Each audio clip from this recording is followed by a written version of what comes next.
حدیث کې راځي چې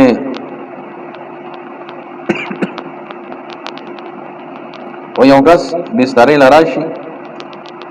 بسترې لراله او د دنیت د شپې درا پاسېدو د عبادت کولو نیت یو چې زما د شپې عبادت لرا پاسم، خو نبی علیہ السلام فرمایي د باندې خوب په غالب رااله، خوب په غالب تر دې چې سحر شو، سحر باندې وي نو بیا هم د تبادله د نیت ثواب ملاوي،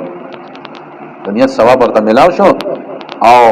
دا خوب دا د رب د طرف نه د باندې انعام، دا خوب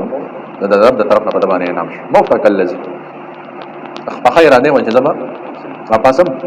نیت یو ته کېدو بټم کې خپوخ نیت کړی دی زما د شپې عبادت نه پاسم، تهجد الله را پاسم او خوب به غالب شو را پانه سید. نبی علیہ السلام فرمایي چې دینیت بل تصواب نشي، دا علامه کې تهجد کولی کل او دا خوب د الله طرف نه په باندې د خپل رب د طرف نه په باندې انعام شو.